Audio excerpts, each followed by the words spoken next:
It's hard to grasp the full scale of the opioid crisis that we live in today.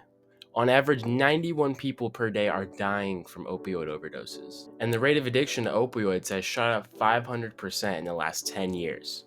Dwarfing the whole war on drugs, prescription drug markets are actively capitalizing on people's necessity and dependency on painkillers. It started with doctors rolling out painkillers and causing addiction in their patients. And then anti-painkiller preventative research came out focusing on black market street drug deaths, namely fentanyl and heroin deaths, instead of the death rate among patients taking prescribed opiates. Then came the CDC's guidelines that ended up limiting a lot of the prescription medication being put out to the public. And after the shutdown of painkillers, doctors are scared to roll out pills for fear of losing their license. And the patients who are already hooked to the pain drugs, they then start to look to the street for their prescription drugs, which then their drugs are going to end up laced with fentanyl or heroin. And we've all seen the memes about fent folding. That could be you.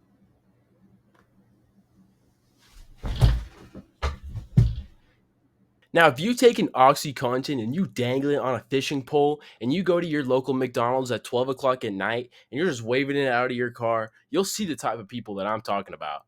These bartards either end up dead or in jail. And they started off looking to their drugs as either healthcare or a way to disappear from reality. The opposite of addiction is not sobriety.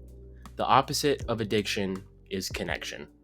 Ladies and gentlemen, welcome to today's video on the opioid epidemic. Thank you all for watching. Click a like and subscribe on the video. This video is unlike any of my other videos. I really hope you watch the full video and fully digest what's discussed in this video. There's content of mine on every platform: YouTube, Instagram, TikTok, Snapchat, Reddit, Twitter, whatever. Look me up. Watch my videos. I really appreciate you guys taking the time. I've recently been loving rage baiting and shit posting on Instagram, whatever, so check out that content if you're interested. I really hope this video reaches its intended audience and maybe even helps somebody out there in need. Guys, with that being said, let's get right into it. So, how did we get here? In the 1990s, doctors argued that for generations they were ignoring the problem of chronic pain. After all, chronic pain was causing unnecessary suffering across millions of patients, and a little bit of the poppy plant cures you right up. But then doctors started to look at patients' pain level as their fifth vital sign, something to be checked as often as blood pressure and treated accordingly. Now, at the same time, the pharmaceutical companies who are eager to sell their new OxyContin started telling doctors that their drug should be used without fear of their patients becoming addicted. There are some crazy commercials from back in the day like this one from Purdue Pharma. We doctors were wrong in thinking that opioids can't be used long term. They can be and they should be. Which, I repeat, are our best, strongest pain medications, should be used much more than they are for patients in pain. Back then, the opioid prescriptions went crazy stupid. Around America, these pill mill organizations started taking over the land, although there were some early restrictions.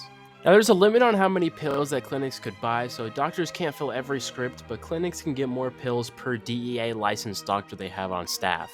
One doctor on staff equals per month 50 to 100,000 pills, and clinics have anywhere from 1 to 50 plus doctors. In 2010, the DEA started cracking down on pill mill operations, especially in abuse cases like Florida's mass problem with opiates.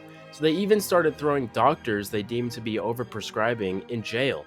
Doing this caused a painkiller hysteria, leading doctors to be too scared to release pain drugs for fear of looking like a drug dealer. According to the CDC, by 2015, enough pills were being pushed for every single American to be medicated around the clock for 3 weeks straight. Studies now have shown that opioid prescription can lead to a dependency within a matter of days.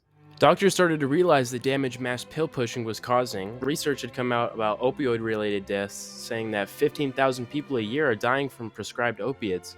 And they're right, opiate addiction is a serious problem. Although most people overdosing on prescription drugs are people taking them illegally, meaning they're taking them without a prescription. 15,000 people a year. This number was massively inflated because most of those deaths were caused by fent or heroin. The number used to generate anti-opioid hysteria are both exaggerated and distorted on purpose. March 2016, the CDC puts out its voluntary guidelines, suggestions for general practitioners about how to rein in opioid prescriptions, including a cap on daily doses called a morphine equivalent standard.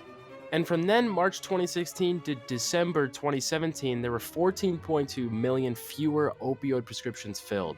The CDC backed their guidelines by a single paragraph posted in the New England Journal of Medicine in 1980, something that was cited thousands of times until 13 medical associations, including the American Cancer Society, complained about the lack of transparency of the CDC's processes. The CDC then responded by hiring a PR firm to promote the guidelines further. This went on until 2022 when the CDC revised their guidelines. The recent numbers, when I saw them, I thought it was gobbledygook. But since 2016, the amount of street fentanyl deaths is hitting almost 80,000 a year. Now, luckily, the numbers have been going down since 2023, but the damage has been done. Percocet, OxyContin, oxycodone, etc. had turned from chronic pain patients' prescription drugs to the drug of choice fueling addicts all across America. Now, this doctor himself was hooked on opiates, and then he stopped taking them, and then he looks over to his wife and he says, and he looked me dead in the face, and I'll never forget it. It was the last thing he said to me. He said, my patient's quality of life is not worth risking my medical practice or my license. And he walked out of the room like it was nothing. This guy went home and he then shot himself. Lawrence shot himself. In 2016, with the crackdown of opioid prescriptions, the number of prescriptions went down, but the addiction stayed the same in the generation of bartards that were still dependent on them but now can't get them prescribed, so they look to more cheap and affordable substances like heroin. And we saw the effects of this until 2022, where I believe we got the worst of it. The unintended victims of this are the elderly and the real chronic pain patients, because this makes it even harder and more expensive for them to get the meds that they actually need. There are the people that need it, the people that sell it, the people that abuse it, and then some combination of all that. Now, if you've ever experienced a hangover after a night of drinking, one where you're sitting there by the toilet saying, God, I'll never drink again if you make me feel better right now. Now, you only know a fraction of the suicidality put on the psyche of someone coming down off of painkillers. Lowering pain medicine literally makes people kill themselves. Lawrence shot himself. A big problem is that pain is subjective. You can't just look at a person and know exactly how much pain they're in. This just means someone can claim they're in a ton of pain and get the meds and then go sell them on the black market.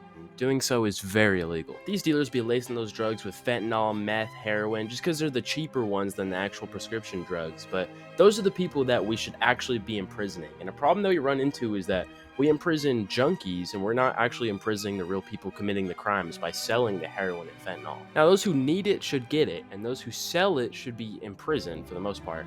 But people abusing it are the addicts, and to end this video, I want to talk a little bit about addiction, because I believe what you think you know about addiction is wrong, and I'll prove it to you right here. First, addiction and dependence are not the same thing.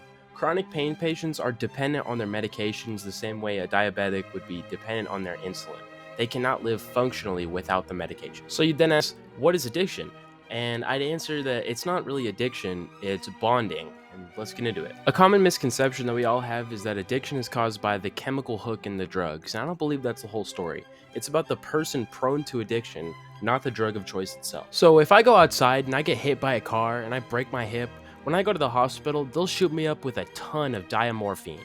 Now, if you don't know what it is, diamorphine is heroin, and in fact, it's much better heroin than you're going to buy on the streets.